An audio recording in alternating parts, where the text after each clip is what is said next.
Hey, welcome to the first brewery tour at Two Little Tanks. Today is 18th of October 2023, I think.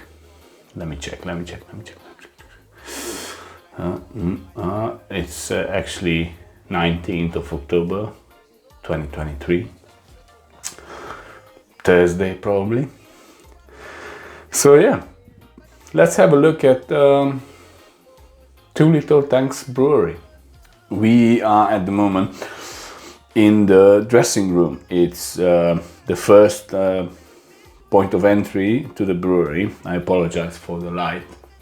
Obviously, it's daylight, and we've installed these automatic sensor lights, and I put the sticker on in the hopes of having these lights on all the time. But it didn't really work. Anyway, we are in the first changing room. It's a set of three required by law. This is my stool for the day. Obviously, some tools. As I said, it's still in progress. There are still lots of projects going on. A few tasks to be done before everything is finished. Anyway, this is the entrance. Yeah, you come in. This is your first changing room where you're supposed to get rid of your clothes from the outside, so the clothes you arrive to work. This is the second one, and it's supposed to be limited by another door, but the door is down here. I wanted to install it the other day, but unfortunately I misplaced all the bolts and mounts and handles and everything that belongs to this door, so it's still waiting to be installed.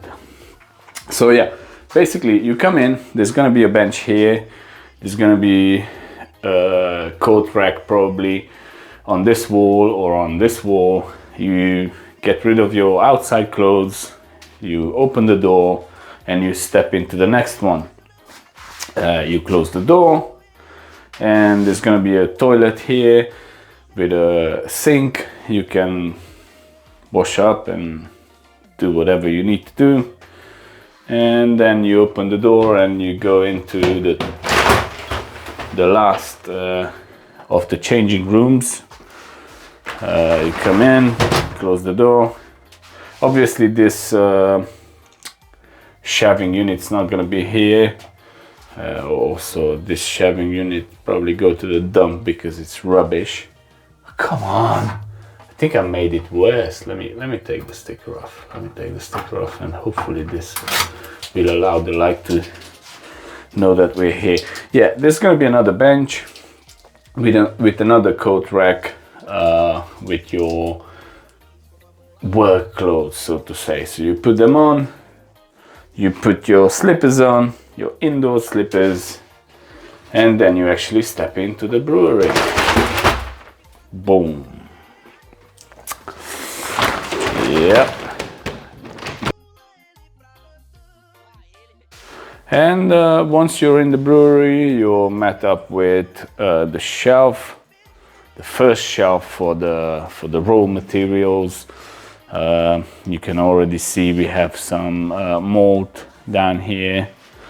We have some oats, flaked wheat, salt, lactic acid, and so on. Obviously we have some stuff that doesn't belong here, but once the brewery is finished, we're gonna have another one of these shelving units somewhere around here, so the stuff that doesn't belong to this one will be moved.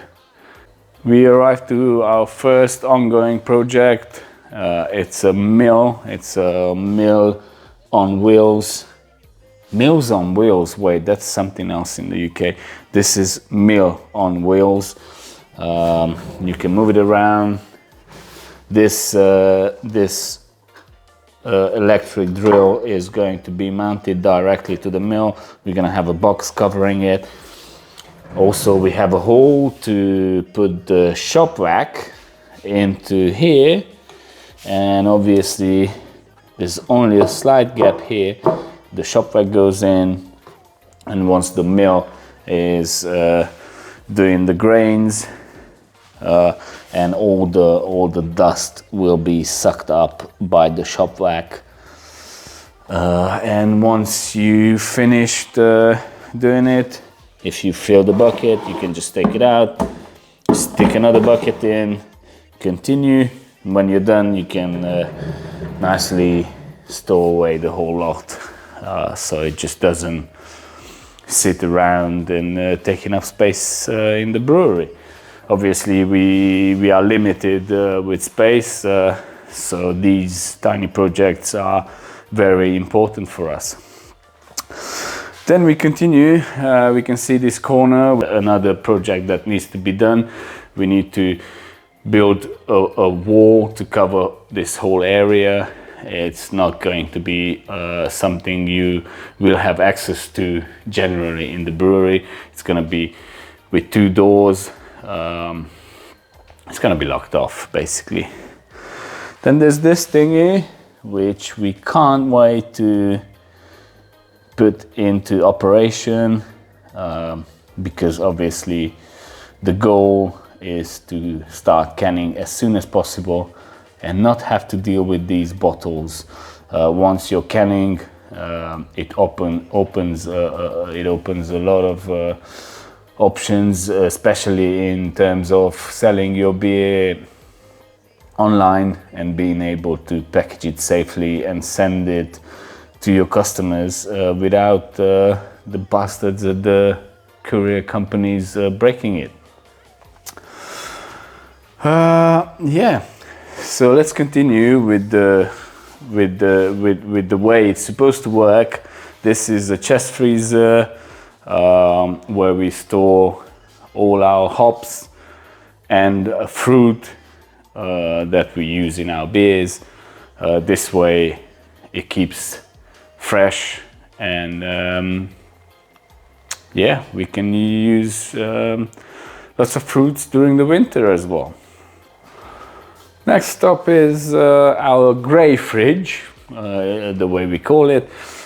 I used to have a tap on here in my homebrew days and have a keg inside the fridge, and because yeah, even then I hated bottling. That's just not what I want to do.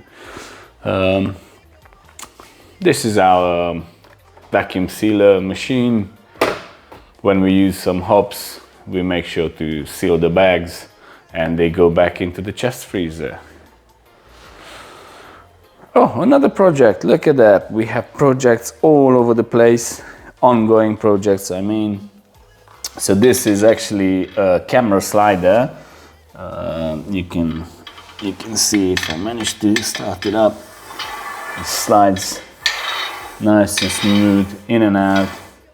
And the plan with this is to have it, let me try and show you one-handed if I can. So the plan with this is to have it mounted up the wall, up here, like this, or something like this. That's it, yeah. And once it's up there, there's gonna be an arm mounted to this slide, this sled basically, and the arm is gonna come down from the wall. It's gonna have like a shelf. Our Einbrew controller unit is going to be mounted to it. Also, there's gonna be a shelf for a laptop, which basically means that every time we brew, you can just pull it out here to the edge of the table, have all your controls in front of you, and when you're finished, you can push it back against the wall and it's out the way basically. This is our,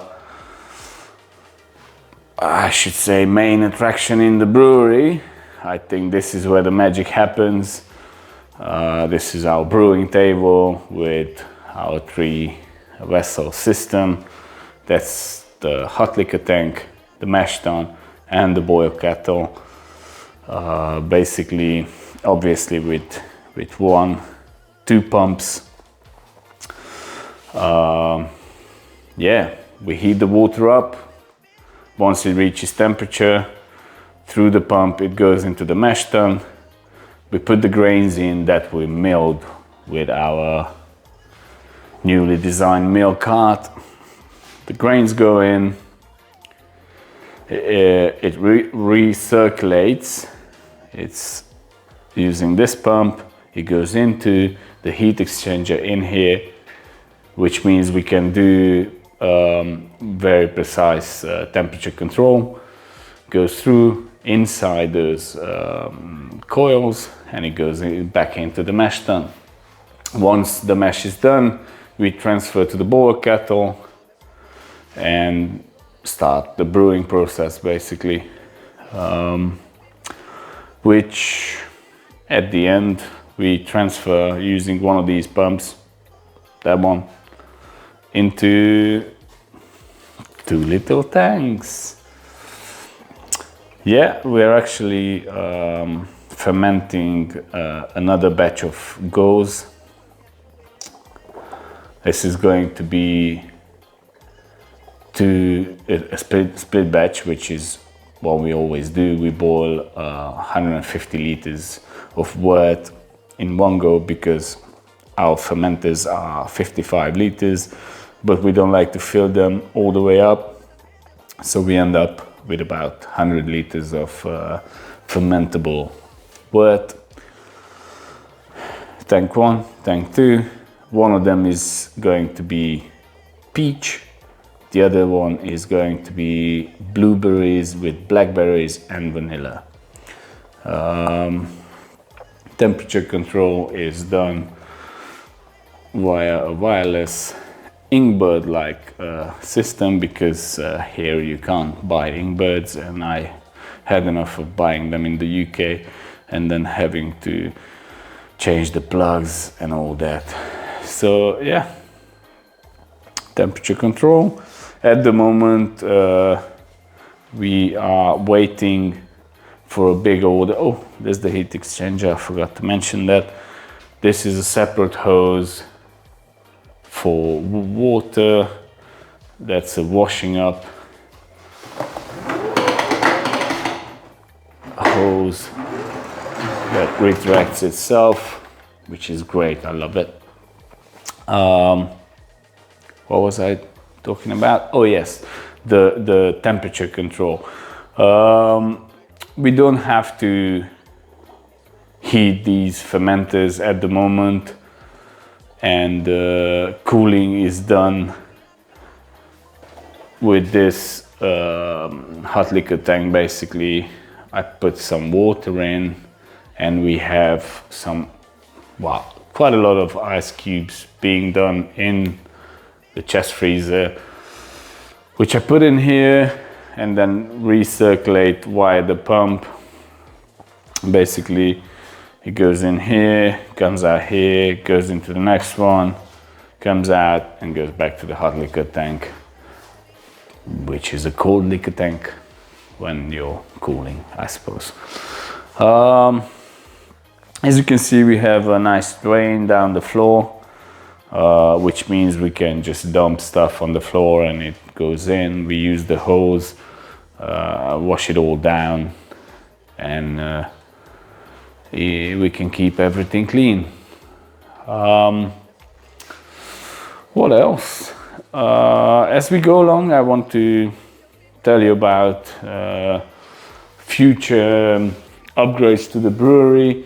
We have an order already placed with Mr. Malt Italia. This place where the buckets are, which we use for milling the grains. This is going to be the spot for 100 liter, I think that's like 2 barrels, 100 liter fermenter. Then over here where our washing up cart and the CO2 tank is, we are going to have a big stainless steel table. with a glycol chiller underneath. So we are going to be able to get rid of this system for chilling the fermenters and use a much more high-tech control, which will allow us to do proper cold crashing. Because at the moment, whatever I do, however much ice I do in the freezer and put into the hot liquor tank, I cannot get these fermenters under 10 degrees Celsius basically. So once we're gonna have the big fermenter, the glycol chiller under the stainless steel table, we will be able to cold crash to proper cold crash temperatures, I suppose, like 3 Celsius degrees or whatever. Oh yeah, another project, as you can see, this so because of the floor needs to be what's the word, slanted, yeah, I guess so, towards the drain, the middle of the table, well, and also because of the wheels of the table. So the table is on wheels, so we are able to pull it out anytime we want and clean underneath the table, make sure we have a sanitary place we are brewing beer. At the moment, this is the solution I found temporarily to prop up the middle of the table, because obviously when the mash tun is full, that can be anywhere up to 200 kilos. But that's another project. I need to figure out a way to have some adjustable legs in the middle of the table. We have a whiteboard to put our recipe down, also a drying rack for hoses, a table where we can do all the work you do at a table. I don't know, writing recipes, sitting and having a few beers. These boxes you can see in the background, these all contain bottles. So we need to get rid of those first before we start canning. Yeah, we have a nice board on the wall with tools we use, a shelf containing mostly cleaning supplies, a boiler that gives us nice hot water, soap and dishwasher, a cleaning rack. We bought this recently. I'm very happy with it, because there's so many tiny bits you need to clean after a brew day, before a canning day, all that. CO2 with a double regulator that goes into our kegerator. This, I'm sure you've seen this before. This at the moment is used to force carbonate 2 kegs of beers. I've removed the taps because it's just in the way. Yeah, there's a bit of electric work that still needs to be done, but yeah, this is us. This is Two Little Tanks in all its glory, with all its ongoing projects. Thank you everyone for your ongoing support, and we promise to only brew beers that we would want to drink.